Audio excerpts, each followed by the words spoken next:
एक और अहम खबर, वज़ीर-ए-आज़म नरेंद्र मोदी ने आज स्वामित्व योजना का इफ्तिताह किया। इसके बाद उन्होंने वीडियो कॉन्फ्रेंसिंग के जरिए खिताब भी किया। उन्होंने अपने खिताब में स्वामित्व योजना के फवायद भी गिनवाए। उन्होंने कहा कि इस स्कीम के तहत देही इलाकों के लोग अपनी जायदाद को इस्तेमाल कर सकेंगे। वो अपनी मिल्कियत को माली असासे के तौर पर इस्तेमाल कर सकेंगे।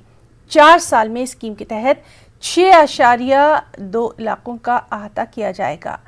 वहीं पीएम मोदी ने इशारों में अपोजिशन को सख्त तनकीद का निशाना भी बना डाला। उन्होंने कहा कि ज़रिए कानून के खिलाफ सियासी मकासद की गर्ज से ही अपोजिशन बौखलाई हुई है।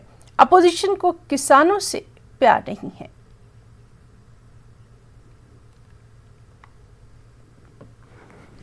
इन लोगों को खेती से जुड़े जो ऐतिहासिक सुधार किए गए हैं उनसे भी दिक्कत हो रही है।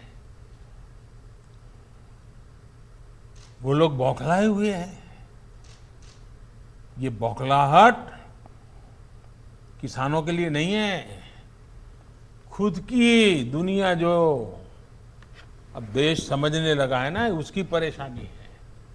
पीढ़ी दर पीढ़ी बिचौलियों, घुसखोरों, दलालों, इनका तंत्र खड़ा करके जो इन्होंने एक अपना बड़ा ही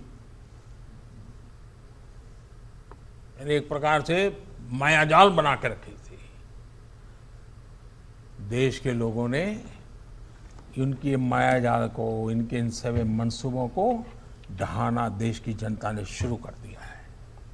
करोड़ों भारतीयों की भुजाएं जहां एक तरफ भारत के नवनिर्माण में जुटी हैं, वहीं ऐसे लोगों की सच्चाई भी उजागर कर रही है। देश के वो लूटने में लगे रहे लोगों को देश अब पहचानने लगा है। इसलिए ही ये लोग आजकल हर बात का आंख बंद करके बस विरोध करो, गाली गलौज करो, गंदी भाषा का प्रयोग करो, यही कर रहे हैं। इन्हें न गरीब की चिंता है, न गांव की चिंता है, न देश की चिंता है।